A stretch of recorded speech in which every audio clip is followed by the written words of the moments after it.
Governor, your opposition has not only promised but begun to mobilize an effort to repeal the law that you just signed. Will you campaign against that repeal effort? Well, first of all, the opposition. Who's the opposition? Opposition to Senate Bill 5. Okay, well, I mean, there's, I kind of don't look at things in those terms. I got the opposition, they're the enemy, we're the friend. I mean, I reject that. There are people who are concerned about this bill. I think many of them don't know what's in this bill.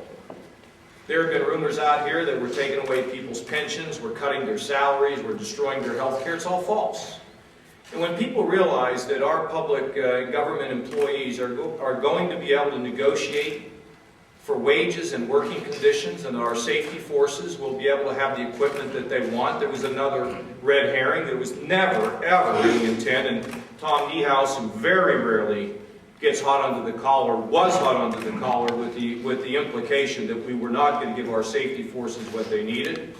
But to be able to negotiate pay and benefits, which we think is legitimate, and also to be able to have the kind of equipment they need, versus the fact that most people that I know of do not get to negotiate their pension at the limited or at Nationwide, and they don't get to negotiate their health care. That's just never on the table. So when Ohioans find out that your average private worker pays 23% of their health care costs, and your average city worker pays 9%, that's not about enemy, that's about balance. And as people become aware of this, I believe that they'll embrace this. In terms of what I will do, first of all, of course we're going to be out there explaining this to people. Secondly, there's a lot of things that I might want to put on the ballot. Maybe there's some other things that Ohioans would like to consider. For example, merit pay for the press. I've thought about that. That might draw a few people to the ballot box. But we'll see. This is the day of the signing. Everybody ought to take a deep breath. But the public, they got a lot of things on their mind. We just have to wait and see. Governor, it's been said that this was not a political move, but yet the first word we heard of this signing came from your campaign in a fundraising solicitation. Can you explain the difference there? Do you have any idea the politics that has been used to kind of club me over the head and Republicans over the head? I think there were 2 Democrats that put out fundraising letters today. I think there's nothing inappropriate with the fact that we want to let people know what we've done, and that if people want to help us, that's great. Period, exclamation point. But Governor, a month ago when we sat down, you emphasized that for you this was not about politics. It isn't. And yet today, the fundraising letter did mention union bosses stripping away their power. At what point did this become political? It's never been political, and it isn't political today. Frankly, when you have some union bosses that tell teachers that their salary is going to be at $32,000, they're going to have to sell their car and mortgage their homes, I don't support that. I don't know if you've ever seen the film of one of the legal counsels of the NEA saying, things are about power, it's not about kids. I don't like that. But for your union member, a lot of the union members have been frightened. And I think our ability to have the resources at some point to be able to tell them what the truth is, I think is important. So this has never been about politics. This is about local communities being able to manage their costs. The Columbus Dispatch wrote an article saying that if SB 5 was in place last year, the city of Columbus would have saved $50 million. Now they're getting less local government fund money. We want to help them to cope with that. That's not political.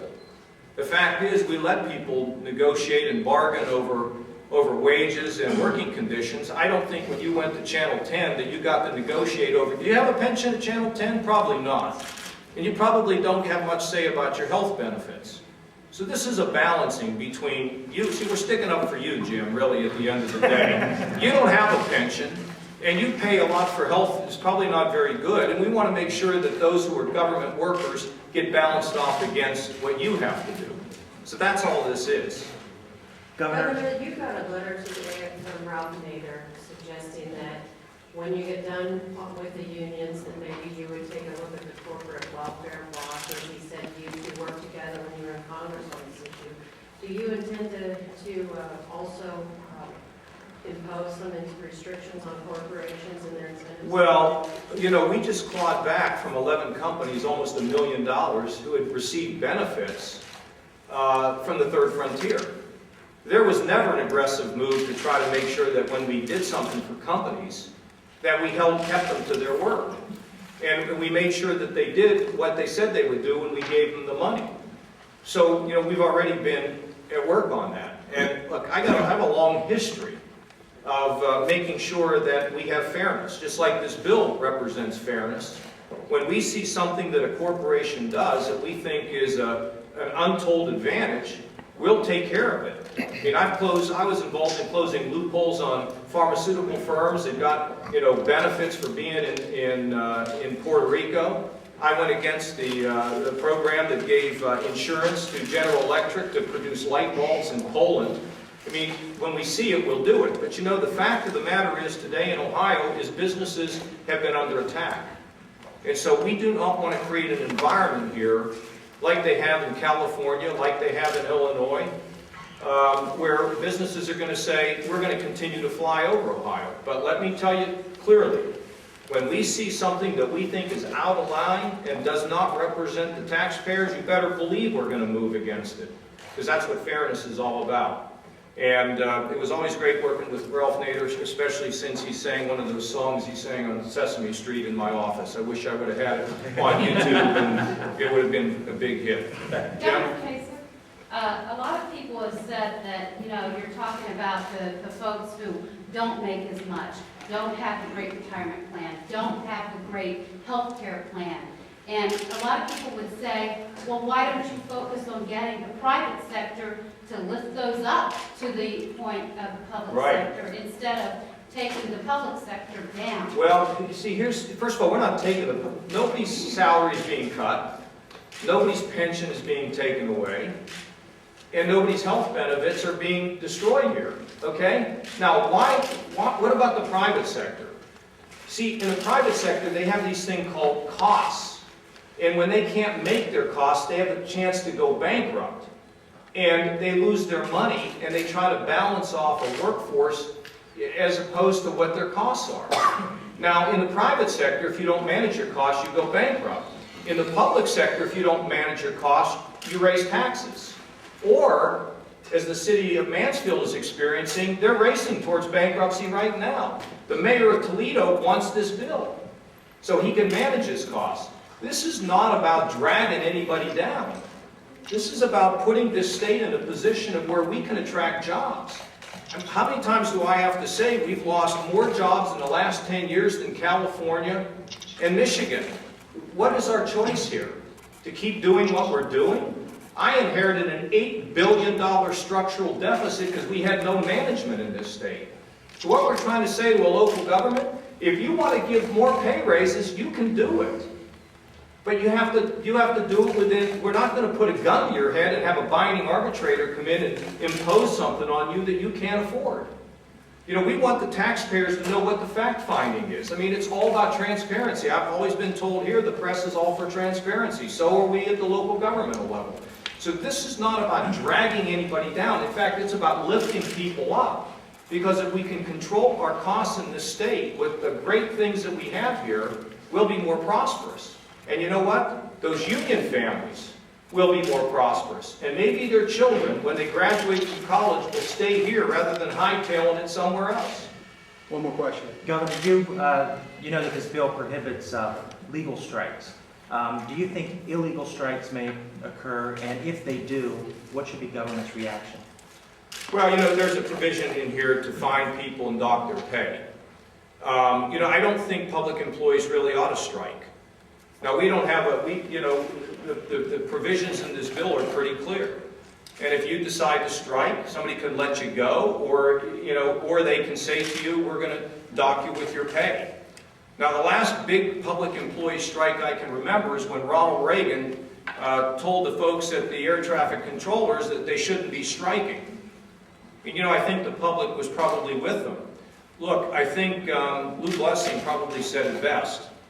If you're a public employee today, and you have a nice health care package, and you have a pension, and you have job security, that's pretty darn good. Because there's a lot of Ohioans out there that don't have the pension. They don't have very good health care or any health care at all. And at the same time, they don't have the job security. People move in and out of the workforce all the time. So again, look, the point of this bill is to give the local governments the tools that they need to cope with a situation where we have fewer resources. What do you think we should do? I mean, we have no choice but to balance our budget. We can't raise taxes. We have a constitutional requirement of a balanced budget. We raise taxes, we become less competitive. We're already at the bottom 3 in terms of job loss in the last 10 years. We have to chart a new way. And, you know, I've learned throughout my lifetime, when government is limited, when the private sector is allowed to be able to grow, when people are rewarded for risk-taking and job creation, things get better. I was part of this in 1997. And if you think about the period of time between 1995 and about 2004, you look at that whole period, or 2003, go back and chart it out, we were prosperous, jobs were being created, poverty was lower, homelessness was lower, families were better off. And that's what this is all about today. And that's why we're going to keep on this path. We're going to get our budget balanced. We're not phoning it up and slipping stuff into the other years and maintaining a structural deficit. One last point.